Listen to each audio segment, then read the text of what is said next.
नमस्कार, मैं हूं राजकुमार सोनी और इस वक्त मैं मौजूद हूं जन सरोकार की खबरों से वास्ता रखने वाले गांव के लोग प्लेटफॉर्म पर।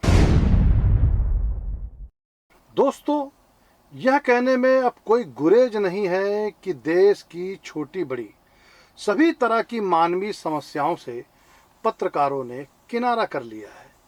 देखा जाए तो इस वक्त देश की जनता ही असली पत्रकारिता कर रही है। हर छोटे बड़े मसले पर जनता की पैनी निगाह है। देश का गोदी मीडिया जिन बातों को दबा रहा है, जनता उसे उभार कर सामने ला रही है। चुनाव के पहले भी और चुनाव के बाद भी जनता जिस सक्रियता के साथ हस्तक्षेप कर रही है वह काबिले तारीफ है। मजे की बात यह है कि जनता एक एक जनप्रतिनिधि की बॉडी लैंग्वेज का भी ठीक ठाक विश्लेषण कर रही है, देख रही है। हम सब ने देखा है कि जनता की आवाज को गोदी मीडिया में जगह नहीं मिलती रही है, उसे बोलने का कभी मौका नहीं मिलता है। तो क्या करेगी जनता? जनता अब बोल रही है।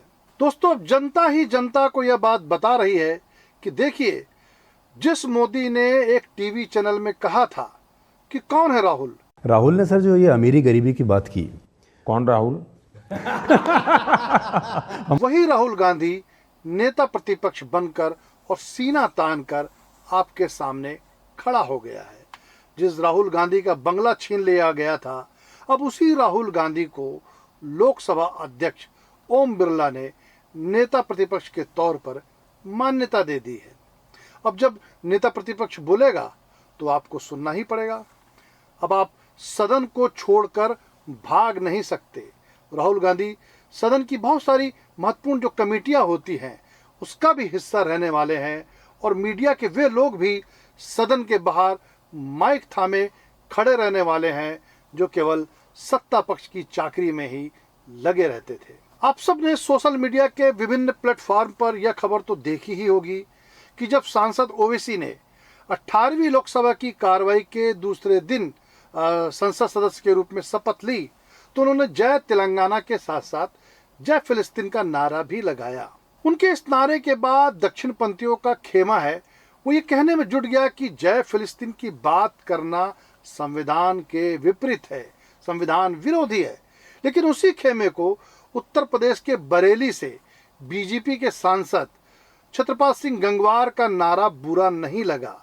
गंगवार ने भी सदन में जय हिंदू राष्ट्र का नारा लगाकर नए विवाद को जन्म देने की चेष्टा की थी। संसद में सांसद अतुल गर्ग ने डॉक्टर हेडगेवार जिंदाबाद का नारा लगाया तो मेरठ के सांसद अरुण गोविल ने जय श्री राम कहा।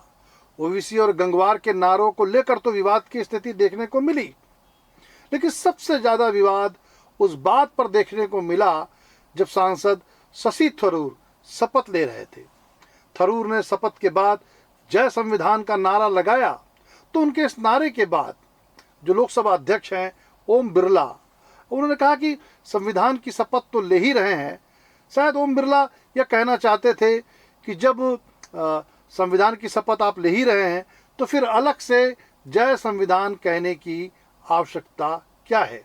संसद में सांसद दीपेंद्र हुड्डा का कहना था कि जय संविधान बोलने से किसी को भी कोई आपत्ति नहीं होनी चाहिए। हुड्डा ने इतना कहा कि ओम बिरला भड़क गए और फिर उन्होंने गुस्से में कहा कि किस बात पर आपत्ति होनी चाहिए और किस बात पर आपत्ति नहीं होनी चाहिए, इस पर सलाह मत दिया करो, बैठ जाओ।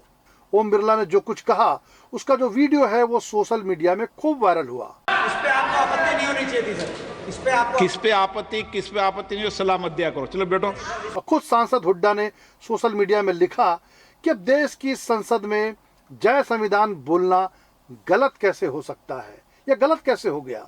अब देश की जनता फैसला करेगी कि संसद में जय संविधान बोलना गलत है या जय संविधान बोलने वालों को टोकना गलत है। दरअसल विपक्ष ने जो पूरा चुनाव है उस चुनाव को लोकतंत्र और संविधान को बचाने के नाम पर ही लड़ा था। विपक्ष ने हर मौके पर संविधान और लोकतंत्र की रक्षा करनी है उसकी गुहार लगाई थी। यही एक वजह कि सदन में पहले दिन से ही सांसदों के हाथों में संविधान की किताब देखी गई। कहीं ना कहीं से जनता के मन में भी यह बात अब घर कर गई है कि सत्ता पक्ष ठीक ढंग से संविधान का, नियम और कानून का पालन नहीं कर रहा है। और यह बात सही भी दिखाई देती है। बीते 10 सालों में लोकतंत्र और संविधान की जिस तरह से धज्जियां उड़ाई गई है, उसके बाद तो विपक्ष की यह जो सतर्कता है वो बेहद जरूरी मालूम पड़ती है। सत्ता पक्ष को अब संविधान शब्द से ही सावधान हो जाना चाहिए, क्योंकि यह शब्द अब जो है वो केंद्र में आ गया है। यह बात मैं इसलिए भी यहाँ कह रहा हूँ कि जनता भी जो है वो अब संविधान शब्द की महत्ता को समझने लगी है और उसका वर्णन 2 कदम आगे बढ़कर कर रही है। अब लोग कहने लगे हैं कि स्पीकर साहब को जय हिंदू राष्ट्र और जय फिलिस्तीन कहने पर तो आपत्ति नहीं हुई, लेकिन जय संविधान का नारा लगाया गया तो पेट में दर्द उठ गया। कांग्रेस नेत्री प्रियंका गांधी का कहना है कि भारत की संसद में जय संविधान क्यों नहीं बोला जा सकता। सत्ता पक्ष के लोगों ने असंसदीय और असंवैधानिक नारे लगाए तब तो उन्हें रोका नहीं गया, लेकिन जय संविधान बोलने पर आपत्ति जताई गई। क्या विपक्ष की आवाज को दबाने के लिए संविधान का विरोध किया जाएगा? एक्स हैंडल पर एक यूजर ने लिखा है कि जिस दीपेंद्र हुड्डा ने जय संविधान का नारा लगाया वे 3.5 लाख वोटों से चुनाव जीतकर संसद पहुंचे हैं, जबकि ओम बिरला मात्र 40,000 वोट से जीते हैं। सोशल मीडिया में जनता अब इस बात को लेकर भी विमर्श कर रही है कि किसका कितना बड़ा जनाधार है। एक यूजर का कहना है कि जिस दिन लोकसभा अध्यक्ष सांसद धर्मेंद्र से अलोकतांत्रिक भाषा में बात करेंगे, उस दिन से वे फिर सभी सांसदों से लोकतांत्रिक भाषा में बात करने लगेंगे। इसका आशय आप कुछ भी निकाल सकते हैं। एक यूजर की पोस्ट में यह भी उल्लेखित है कि स्पीकर साहब को कभी पप्पू यादव को भी टोकना चाहिए, तब पता चलेगा कि टोका टाकी क्या होती है, उसका मतलब क्या होता है। जाहिर सी बात है कि यूजर कहना चाहता है कि पप्पू यादव अच्छी तरह से समझा सकते हैं। दरअसल पिछली लोकसभा में भी ओम बिरला लोकसभा के अध्यक्ष थे और उनके कार्यकाल में ही लगभग 146 सांसदों को निष्कासित किया गया था। सामान्य तौर पर लोकसभा अध्यक्ष निशाने पर नहीं रहते हैं, लेकिन जो निलंबन की कार्रवाई हुई थी उसके बाद से ही एक सांसदों का जो एक बड़ा वर्ग है वो ओम बिरला को निशाने पर लेता रहा है। इधर 18वीं लोकसभा में भी यही लग रहा है कि अब प्रधानमंत्री नरेंद्र मोदी के बाद लोकसभा अध्यक्ष भी निशाने पर बने रहने वाले हैं। हालांकि लोकसभा अध्यक्ष के पास अपार वैधानिक शक्तियां होती है, उनकी बातों की अवमानना नहीं की जा सकती। बावजूद इसके हाल फिलहाल में जो लक्षण नजर आ रहे हैं उससे ऐसा लग नहीं रहा है कि लोकसभा अध्यक्ष के लिए सदन को जो चलाने का मामला है वो थोड़ा आसान रहने वाला है, यानी कठिनाई उपस्थित रहने वाली है। समाजवादी पार्टी के जो सांसद हैं अखिलेश यादव, उन्होंने जिस रोज शपथ ली तो उन्होंने बेहद मजेदार ढंग से ओम बिरला पर तंज कसा। अखिलेश यादव का कहना था कि किसी भी जनप्रतिनिधि की आवाज दबाई नहीं जानी चाहिए, ना ही निष्कासन जैसी कार्रवाई सदन में कर सदन की गरिमा को ठेस पहुंचाई जानी चाहिए। अंकुश विपक्ष पर तो रहना ही है, रखना ही चाहिए, लेकिन सत्ता पक्ष पर भी रहे। अध्यक्ष महोदय, आपके इशारे पर सदन तो चले, लेकिन इसका उल्टा ना हो। इधर संविधान की चर्चा के बीच समाजवादी पार्टी के सांसद आर.के. चौधरी ने प्रोटेम स्पीकर जो थे उनको एक पत्र लिखकर कहा कि संसद में जो सेंगोल है उसे हटा देना चाहिए। वह सेंगोल जो था वो तमिलनाडु से लाया गया था। आर.के. चौधरी का कहना है कि जो सेंगोल है वो राजतंत्र का प्रतीक है और उसकी जगह संविधान की प्रति लगाई जानी चाहिए। इधर जो भाजपा है वो संविधान को सुनकर अपने तरीके से काट ढूंढने में लगी है। 25 जून को जिसे आपातकाल की तारीख के तौर पर याद किया जाता है, लोकसभा अध्यक्ष ने लगभग 49 साल पहले देश में लगी हुई इमरजेंसी पर एक प्रस्ताव रखा। दरअसल इस प्रस्ताव के मूल में भी यही ध्वनि निहित थी कि यदि ज्यादा संविधान करोगे तो यह याद दिलाया जाएगा कि इमरजेंसी के दौरान भी संविधान की धज्जियां उड़ाई गई थी। इमरजेंसी के नाम पर जो प्रस्ताव लाया गया, उसके बाद विपक्ष ने भी नए सिरे से इमरजेंसी को रेखांकित किया है। विपक्ष का कहना है कि 146 सांसदों का निलंबन भी इमरजेंसी की श्रेणी में ही आता है।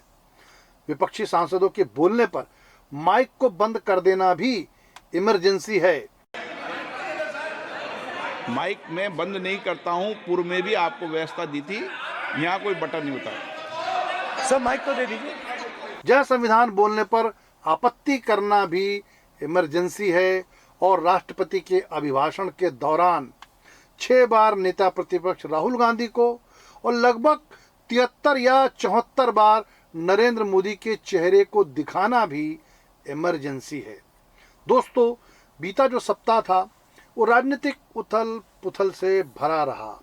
पेपर लीक के चलते कांग्रेस के कार्यकर्ताओं पर पुलिस ने जमकर लाठियां बांधी है, जिसका खूब विरोध देखने को मिला है। विपक्ष ने इस लाठी भांजने की कार्रवाई को भी इमरजेंसी करार दिया है। अयोध्या में छत टपकने की खबरें आम हुई हैं, तो जल भराव की खबरें भी देखने और पढ़ने को मिली है। तो इधर बिहार में आरक्षण का दायरा बढ़ाए जाने के राज्य सरकार के फैसले को हाई कोर्ट ने झटका दे दिया है।